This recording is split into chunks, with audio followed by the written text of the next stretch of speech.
Assalamualaikum warahmatullahi wabarakatuh. Hello everyone. Today we're going to talk about morphology. Before we start, let us introduce ourselves. I am Noval Fawaz Syamafdita Pratama with name 256121134. I'm Eka Widyaningsi with student ID number 256121152. And my name is Intan Kurnia Nuraini with ID number 256121156. And I'm Selviana with student ID number 256121159. Definition of morphology. In linguistics, morphology is the study of words, including the principles by which they are formed and how they relate to each other within a language. Most approaches the morphology examine the structure of words in terms of morphemes, which are the smallest units in a language with some independent meaning. Definition of morpheme. Morphemes are the smallest units of semantic content or grammatical which words are made up of. By definition, morpheme cannot be divided into smaller parts without destroying the meaning. In these simple terms, morphemes study how small meaningful pieces are put together to form words and how we can break down words to reveal their meaning. Jadi, secara definisi, morfem tidak dapat dibagi menjadi lebih kecil tanpa merusak maknanya. Studi morfem membahas bagaimana potongan-potongan bermakna yang kecil disusun untuk membentuk kata-kata dan bagaimana kita dapat memecah kata-kata untuk mengungkapkan maknanya. Example of morphemes. Unbreakable is composed of three morphemes. Un is a bound morpheme signifying negation. Break is a verb that is the root of unbreakable, a free morpheme, and able, a bound morpheme, as an adjective suffix signifying capable of, fit for, or worthy of. The plural morpheme for regular nouns, as, has three elements. It is pronounced as example in cats, read, cats. Is, as example in disease, read disease, and that example in dogs, read dogs, depending on the pronunciation of the root. The types of morphemes: free versus bound. They are the most basic classification in morphology. Free morphemes are morphemes which can occur freely on their own. Free morphemes can stand alone as complete words and do not need to be attached to other morphemes to make them meaningful. Free morphemes are usually called lexemes. Free morphemes consist of two types, lexical and function morpheme. Example: I read a book. Book remains meaningful even when used alone. The second is a bound morpheme. Bound morphemes are morphemes that cannot stand alone and that must be attached to another morpheme to receive meaning. Bound morphemes are often called affixes in linguistics. Bound morphemes consist of two types, inflectional and derivational morphemes. Example: unsatisfied. Un is a prefix bound, satisfy is a free, at is a suffix bound. Notes: prefixes are affixes which sound in front of a free morpheme. Suffixes are it comes and of a free morpheme. Example: re is at. The second of the type is lexical versus function.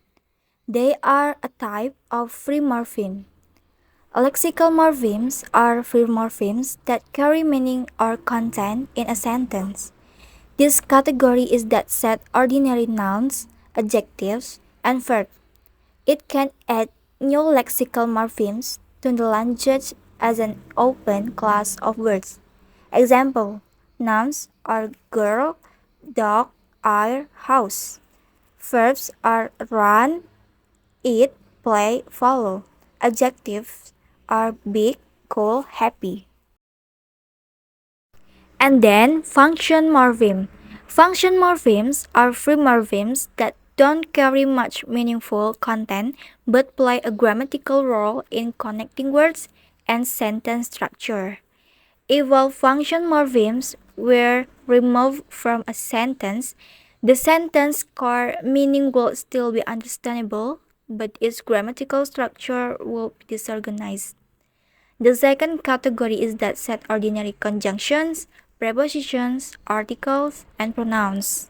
Example: conjunctions are and, but, prepositions in, on, by, articles a and the, pronouns are you, they. Inflectional and derivational. Inflectional morphemes are grammatical endings added to a word to show grammatical information such as tense, number, possession, comparison, or agreement without changing the word, class, or basic meaning of the word. And then derivational affix are morphemes that change the meaning or the grammatical category of a base word. They can appear as prefix or suffix. In this data, no infix were found. In the selected songs, derivational affix frequently shift word class or add new layers of meaning, enriching the lyrics. Types of inflectional suffix. 1. Plural. Used to show that a noun is more than one plural form. The plural morpheme does not change the word class, it only changes the number from singular to plural. For example, book, books, class, class. Number 2. Possessive. Used to show ownership or possession. The possessive ending shows that something belongs to someone or something. It's only the grammatical relationship changes. For example, the student's classroom.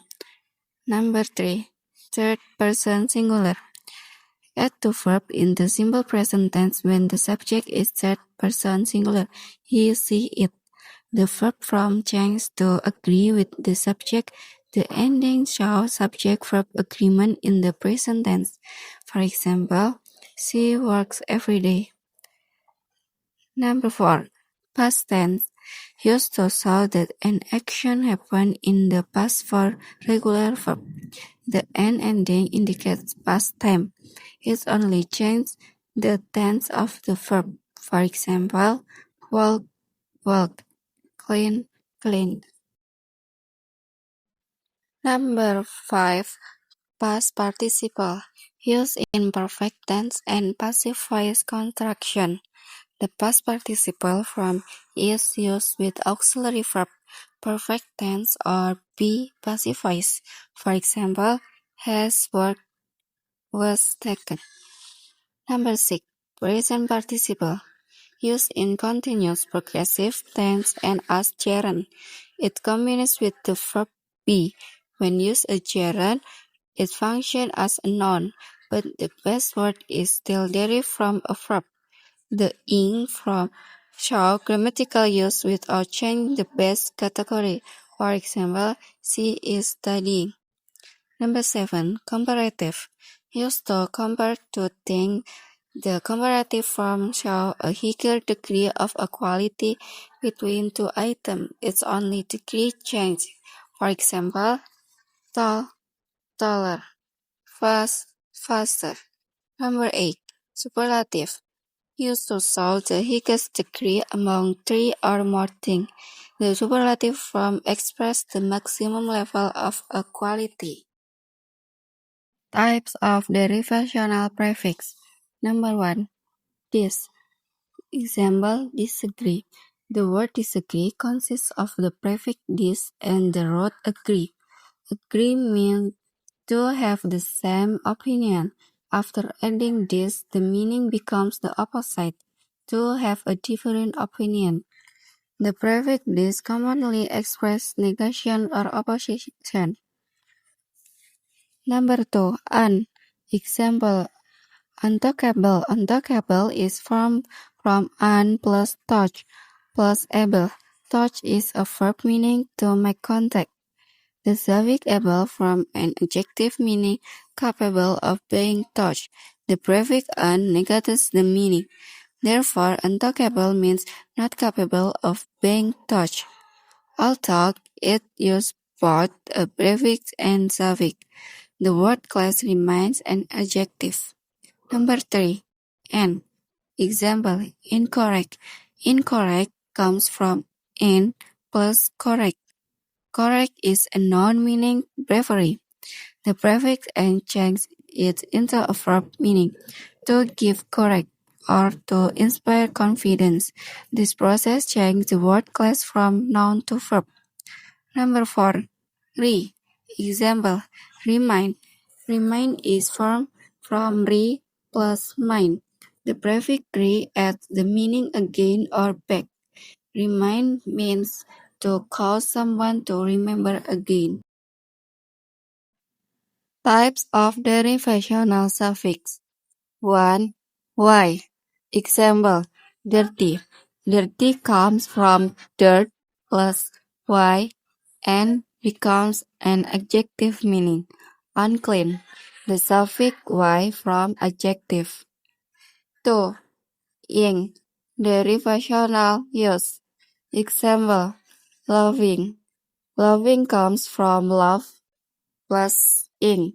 Here, ing changes the verb into a noun. 3.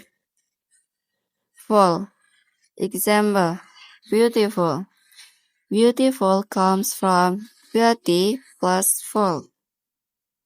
The suffix full from an adjective meaning full of. 4. Easy. Example, apology. Apology comes from apology plus easy. It changes a noun into a verb meaning to express regret. The suffix easy from verb. 5. 5. Et. Example, priority. Priority comes from prior plus et. The suffix et from a noun meaning state or quality. Priority means something considered important.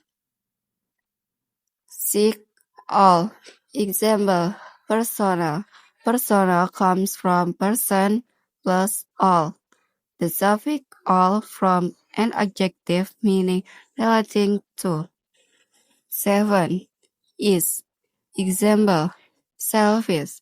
Selfish comes from self plus is.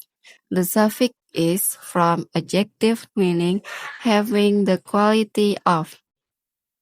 8. Ly. Example, lovely. Lovely comes from love plus ly and becomes an adjective. The suffix ly from adjective or adverb. 9. Able. Example, 9. 9. Able. Example, untalkable.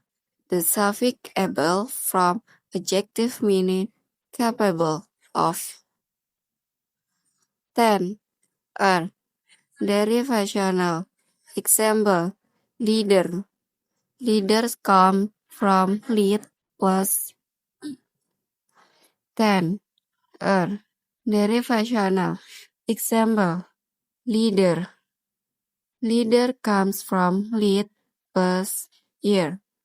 The suffix forms a noun meaning a person who performs an action. 11. I. Example, cutie. Cutie comes from cute plus I. The suffix I from informal nouns expressing affection. 12. Is. Example, therapist. Therapist come from therapy plus is. The suffix is from a noun meaning a person who practices or specializes in.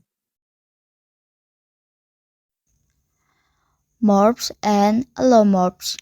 Morphs are the phonological, spoken, or orthographic written forms to realize morphemes, and they are minimal carrier of meaning. In other words, morphs are the smallest meaningful segments of an utterance from the perspective of language production, and are the actual spoken and written realization of their abstract morpheme. The term allomorph is derived from the Greek morphe, which mean form or shape, and allos, which mean another or different. Allomorphs mean a different form or shape, or technically in linguistics it is called morpheme alternans. Jadi, morph atau bentuk fonologis lisan atau ortografis tertulis yang digunakan untuk merealisasikan morfem dan merupakan pembawa makna minimal, merupakan segmen bermakna terkecil dalam suatu ucapan dari perspektif produksi bahasa, realisasi lisan, dan tertulis yang sebenarnya dari morfem abstrak. Allomorphs berasal dari kata Yunani, morphi, yang berarti bentuk atau rupa, dan allos yang berarti lain atau berbeda, berarti bentuk rupa yang berbeda atau secara teknis dalam linguistik disebut morpheme alternans. Word formations. Word formation refers to the process of creating new words in a language. This process involves various methods in which new words are formed, expanded, or modified based on existing words, morpheme, the smallest units of meaning or patterns. Pembentukan kata merujuk pada proses penciptaan kata-kata baru dalam suatu bahasa. Proses ini melibatkan berbagai metode di mana kata-kata baru dibentuk, diperluas, atau dimodifikasi berdasarkan kata-kata yang sudah ada. Morfem, unit makna terkecil, atau pola. 1. Affixation. Affixation is the process of adding an affix, a prefix or suffix, to a base word. A. Prefix. A prefix is added to the beginning of a word. Example: un plus happy equals unhappy. Re plus right equals rewrite. This plus agree equals disagree. B. Suffix. A suffix is added to the end of a word. Example: teach plus er equals teacher. Happy plus ness equals happiness. Quick plus ly equals quickly. 2. Compounding. Compounding is the combination of two separate words to create a new word with a new meaning. Example: toothpaste or tooth and paste. Football, foot and ball. Sunflower, sun and flower. 3. Blending. Blending combine part of two words into one new word. Example: brunch or breakfast and lunch. Smoke or smoke and fog. Infotainment or information and entertainment. Number 4. Clipping. Clipping shortens a longer word without changing its meaning. Example: add equals advertisement, exam, or examination. Lab is laboratory. 5. Abbreviation. Abbreviation shortens a word or phrase using initial letters. Example: UN, United Nations.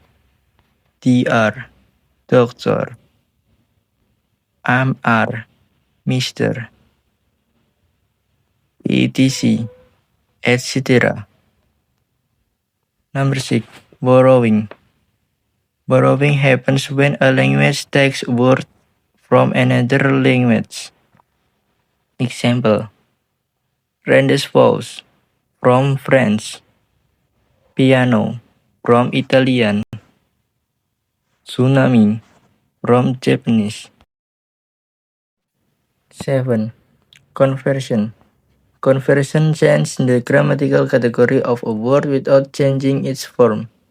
Example: noun, Google, and verb to Google. Noun, email, and verb to email. Number 8. Acronym. An acronym is in a abbreviation form from initial letters and pronoun as a word. Example: NATO or North Atlantic Treaty Organization, UNICEF or United Nations Children's Fund. Laser. Laser is light amplification by stimulate emission of radiation. Example morphemes analysis. The unhappy students misunderstood the lesson. The is a functional article. Unhappy consists of two morphemes and is a derivational prefix. Happy is a lexical adjective. Students consists of two morphemes. Student is a lexical noun. S is an inflectional plural. Misunderstood consists of three morphemes. Miss is a derivational prefix. Understand is a lexical verb. At is an inflectional past tense. The is a functional article. Lesson is a lexical noun. And the sentence has over 10 morphemes. Morphology and language teaching. Morphology and language teaching are interconnected and helping students understand the internal structure and meaning of words in the classroom. Morphology helps develop vocabulary mastery, grammatical accuracy, and a better understanding of word meaning and structure. Why is morphology important? First, helps students understand word structure. Second, expand vocabulary knowledge. Third, improves grammatical accuracy. What does a teacher do in morphology? First, explains morphemes and their types. Second, teach word formation like derivation and inflection. Third, guides students to analyze and form words. The goals of teaching. First, develop morphological awareness. Second, improve vocabulary mastery. Third, strengthen grammatical competence. Conclusion: morphology is essential in language teaching because it connects word form, meaning, and function. By understanding morphemes and word formation, students become more accurate and independent language users.